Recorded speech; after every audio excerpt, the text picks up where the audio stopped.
how you guys got everybody motivated around Black Panther? Don't tease no and market a black actor and switch him, babe. Switch it, yeah. You don't do it with white actors. You don't do it. You don't. Disney doesn't give a fuck about diversity. Before you cancel me, please hear me out. Despite all the advancements seemingly being made within Star Wars in terms of representation, Disney has still found themselves under heavy scrutiny for their treatment of their POC actors both on-screen and behind the scenes. Oscar Isaac, Kelly Marie Tran, and John Boyega have all been very outspoken about their qualms with Disney. No sequel trilogy actor was, I think, as disrespected as John Boyega though. Despite having a prominent role in The Force Awakens, in the following two films, The Last Jedi and The Rise of Skywalker, he was given significantly less screen time so that Rey's relationship with a white man could be further delved into. You got white people and black people excited, and then we come in and they in it for 5 minutes. Not to mention that in certain territories, John Boyega was even intentionally removed from the Force Awakens poster as to undermine his role in the film and to disconnect it from its black personas. It seems as though, by this interview, John Boyega has come to terms with the way he was treated by Disney, and while he isn't interested in returning back to the role of Finn, will you play the character again? At this point, I'm cool off it. I'm good off it. He is still proud of the mark he left on the franchise and the example he set for other black actors, which then brings me to Moses Ingram. Moses Ingram is the newest actor to face the brunt of the Star Wars fanbase. Unlike John Boyega's experience with Disney though, Disney has given her their unbridled support when it comes to fans who dislike her solely on the basis of her race or gender. In the Obi-Wan Kenobi Disney Plus series, she plays the character Reva and is the main antagonist of the story. With Reva, Disney's elevating a black woman and placing her next to characters so recognizable like Anakin Skywalker and Obi-Wan Kenobi. This is all seemingly fine in terms of representation. While Reva is a completely harmless character in itself, I find the act of casting a black woman in a role such as Reva shows a lack of self-awareness on the part of Disney, and is quite problematic considering who Reva aligns herself throughout the plot. And if Disney actually cared about representation, then a character like Reva would have never seen the light of day. I welcome you all to Disney Doesn't Give a Fuck About Diversity. After the $40.5 billion acquisition of Star Wars by Disney, Star Wars as a franchise has gone under a multitude of changes, such as Disney decanonizing a plethora of the Star Wars expanded universe, and countless people who were previously involved with the past two trilogies, including the creator of the franchise itself, George Lucas, no longer having any involvement or say in the direction the franchise will go in. While change is something fandom is almost never willing to embrace, I have to admit even myself, that even as a Disney hater, some good things have come from the Disney acquisition. Star Wars films now come out at a much more frequent pace. Star Wars has finally been introduced to Disney theme parks, and considering this was previously an overwhelmingly white franchise, the Star Wars galaxy as a whole has become a teensy bit more diverse. The Star Wars Sequel Trilogy even featured the franchise's first female protagonist in Daisy Ridley's Rey, and John Boyega's character, Finn, also had a prominent role in The Force Awakens, and all of the Star Wars Disney Plus series seem to be following suit. In the case of Kenobi, Reva's aim is to take revenge on Obi-Wan for letting Anakin Skywalker become Darth Vader. Being a former Jedi who was actually at the Jedi Temple on Coruscant during Order 66, she's well versed in the ways of the Force, and because of this, works with the Empire as an Inquisitor in order to track down and kill all the remaining Jedi, namely Kenobi. This by extension eventually leads her to Luke Skywalker, who she somehow learns is Anakin's son, and whom she contemplates killing as revenge for what Anakin did during Order 66. This is all pretty convoluted, but at face value, all of this is fine in terms of representation, but all of this begins to fall apart once you start picking apart who Reva aligns herself with throughout the story, the Empire. The popular reading of the original Star Wars trilogy is that they condemn colonialism. This interpretation of the franchise was even given credence by George Lucas, as seen in this interview with James Cameron. In it, James Cameron draws many parallels between the rebels and their use of asymmetrical warfare against a highly organized empire to be akin to modern-day terrorist organizations, which George Lucas seems to liken to the Vietnamese during the Vietnam War. When I did it, they were Viet Cong. So Star Wars, as put by James Cameron, was a very anti-authoritarian, very kind of 60s against the man kind of story. Nested deep inside of a fantasy. Or a colonial, we're fighting the largest empire in the world. Right.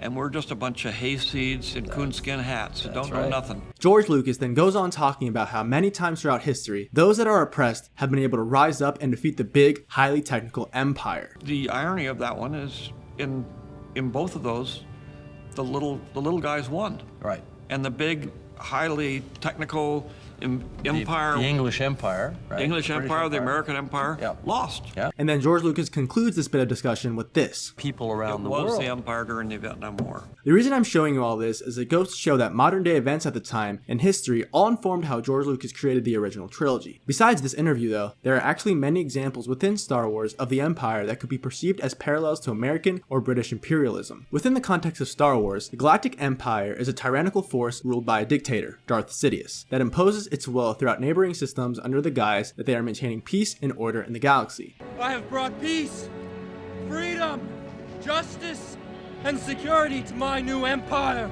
Because of this, many Star Wars analysts perceive the Empire to be strikingly similar to that of the Nazis during World War II. And for this reason, it's no coincidence that the members of the Empire in Star Wars are all white, and all of them speak with either a British or American accent, being a nod to both British and American imperialism. Don't try to frighten us with your sorcerer's ways, Lord Vader. Enough of this. Vader, release him.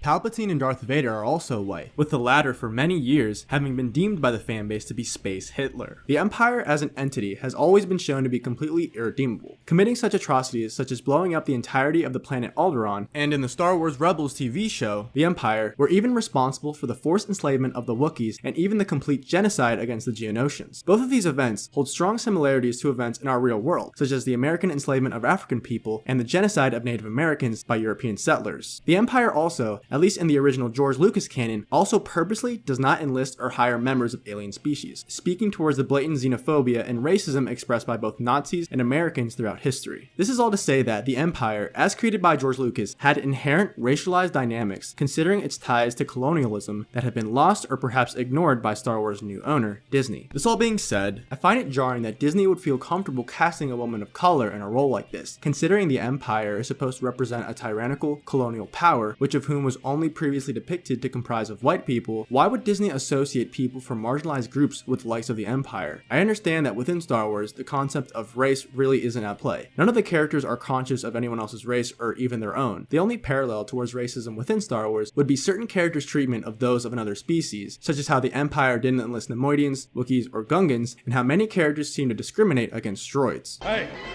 we don't serve their kind here. What? Your droids.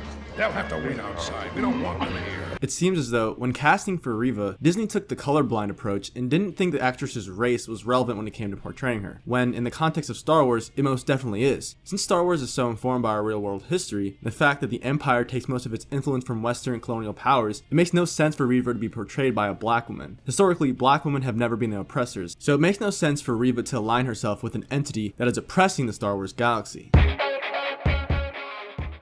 The final example I have of Disney's incompetence would be this. In Obi-Wan Kenobi, there's something known as the Path. The Path was essentially an underground network of sanctuaries where Jedis could take refuge during the rule of the Empire and hide from the Inquisitors. And Obi-Wan Kenobi and Princess Leia found themselves along the Path so that they could hide from Reva. The Path holds many parallels to the Underground Railroad in our own world, which was a network of people who designated safe areas or offered shelter to runaway slaves when slavery was legal in the United States. Considering the history of slavery and colonization in the real world, and how white people use their race to justify their supposed superiority over black people, did Disney never consider the implication of aligning a black woman, a woman from a marginalized group, with the Empire, and to make her to chase and attempt to kill Obi-Wan Kenobi, a white man who's part of a group who has historically been the oppressor, to be perceived as off-putting or even in poor taste? Especially considering the parallels that can be drawn between the Path and the Underground Railroad, how did all this manage to make it through the cracks? And I'm not the only one to make this equivalent. Grace Randolph, a famous media critic here on YouTube, even brought this up during her review of the series. Is that I thought it really trivialized the Underground Railroad to do a half-assed adaptation here and flip it around where you have a black character hunting white characters. I mean, how did they not realize how inappropriate this is at Lucasfilm? And if a white person like herself is able to draw these comparisons, then the people at Lucasfilm have no excuse. I just want to reiterate, before I get canceled, with this video, I'm not saying that like you can't portray or you can't have a black woman cast in roles where they're the antagonist. Like you totally can. I'm just saying in the case of Star Wars specifically, it just makes no sense because the Empire is in the original canon by George Lucas. It only consisted of white people, And why did George Lucas do that? Because historically, white people have been the oppressor. In that interview, he mentioned American and British colonialism. White people have historically been the oppressor, and because of that, George Lucas took that, injected that into the Empire, who he based off the Nazis, and that's why they only consisted of white people, because they were racist. They were xenophobic. They didn't enlist members of other species, and so on. So yeah, as you can tell, this is very unscripted. I think I'm 6 videos in onto this new channel, and you guys have never heard me while I'm not reading a script. So yeah, I'm gonna try to post more frequently. This should come out on the last day of January, but I'm gonna try to post once a month until about June, which is till I graduate. It's gonna be about more more pop culture related bullshit, TVs and shows, a couple more video games. I have a lot more to say about Sonic, and I think The Walking Dead too. I might cover The Walking Dead here. So yeah, I really appreciate it to anyone who made it to the end of the video. If you did, leave a comment for the boy. So yeah, thanks for watching, and this has been NOLO as fuck. Till next time.